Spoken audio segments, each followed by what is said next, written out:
Teleskop yordamida koinotning yaralgan lahzasini ko'rish mumkinmi? Biz ko'rib turgan ayrim yulduzlar allaqachon yo'q bo'lib ketgan bo'lishi mumkinmi?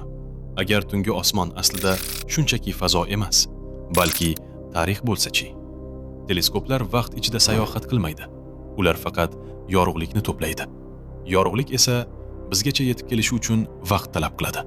Yorug'lik tezligi taxminan soniyasiga 300 ming kilometr. Bu juda tezdek tuyuladi. Lekin koinot miqyosida bu unchalik ham tez emas. Masalan, Quyoshga qaraganingizda uni hozirgi holatida emas, balki 8 daqiqa oldingi ko'rinishida ko'rasiz. Bizga eng yaqin yulduz tizimi Alfa Centaurni esa 4 yil oldingi holatida ko'ramiz. Endi shu fikrni yanada kengaytiramiz.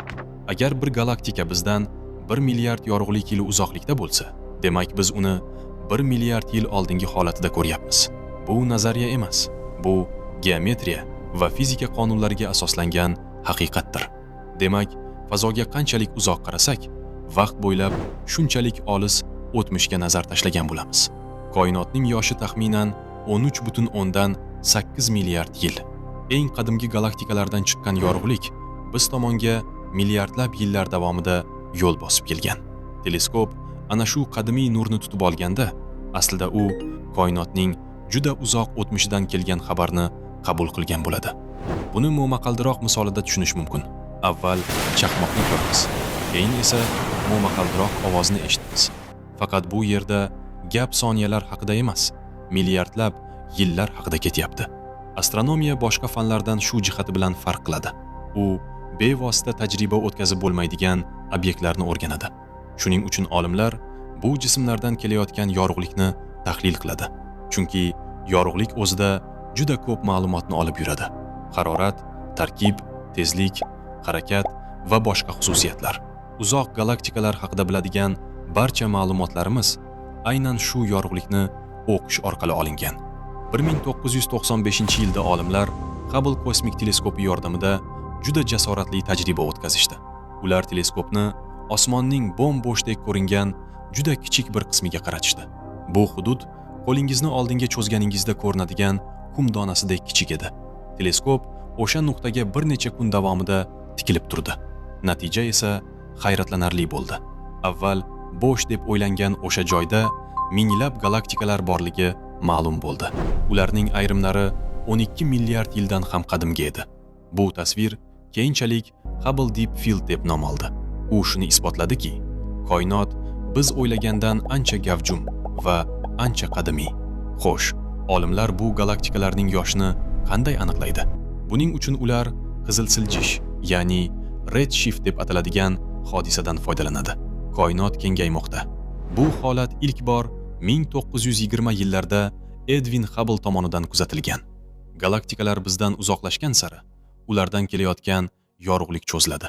To'lqin uzunligi kattalashadi va u spektrning qizil tomoniga siljiydi.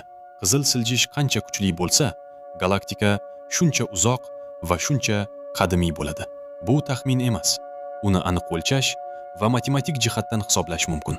Aynan shu kashfiyot katta portlash nazariyasining eng kuchli dalillaridan biriga aylandi. 2021-yilda NASA James Webb kosmik teleskopini uchirdi. Hubbledan farqli ravishda Webb asosan infraqizil nurlanishda kuzatadi. Nega aynan infraqizil? Chunki juda uzoq galaktikalardan kelayotgan yorug'lik shunchalik kuchli qizil siljishga uchraydiki, u ko'rinadigan nurlardan infraqizil to'lqinlarga aylanib ketadi. Webb katta portlashdan atigi 300 dan 400 million yilgacha keyin shakllangan galaktikalarni ham ko'ra oladi. Bu degani, biz koinotni hozirgi yoshining atigi 2 dan 3% gacha bo'lgan davrdagi holatda kuzatyapmiz. Bu ilmiy fantastika emas. Bu haqiqiy tasvirlardir. Biz aniqlay oladigan eng qadimiy nurlanish kosmik mikroto'lqinli fon nurlanishi deb ataladi. Uni ba'zan CMB deb ham atashadi. Bu nurlanish 1965-yilda Arno Penzias va Robert Wilson tomonidan tasodifan kashf etilgan. U katta portlashdan taxminan 380 ming yil o'tib qolgan issiqlik izidir. Undan oldin koinot shu qadar issiq va zig' bo'lganki, yorug'lik erkin harakatlana olmagan. Keyin koinot biroz sovigach, atomlar hosil bo'la boshlagan va shunda yorug'lik nihoyat erkin tarqalgan. O'sha yorug'lik esa o'shandan beri koinot bo'ylab harakatlanib kelmoqda. Planck sun'iy yo'ldoshi kabi teleskoplar bu nurlanishni juda yuqori aniqlikda xaritaga tushirdi. Kosmik mikroto'lqinli fon nurlanishi oddiy yorug'lik emas. U koinotning go'daklik davridagi surati hisoblanadi. Xo'sh, biz ko'rayotgan ayrim yulduzlar allaqachon o'lib bo'lgan bo'lishi mumkinmi?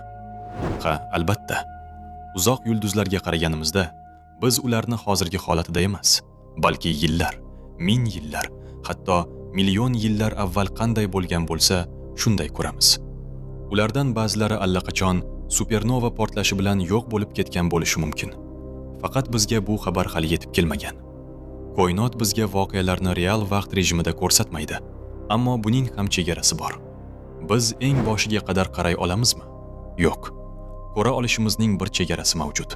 Koinotning yoshi cheklangan bo'lgani uchun 13,8 milliard yildan ham qadimgi yorug'likni biz kuzata olmaymiz.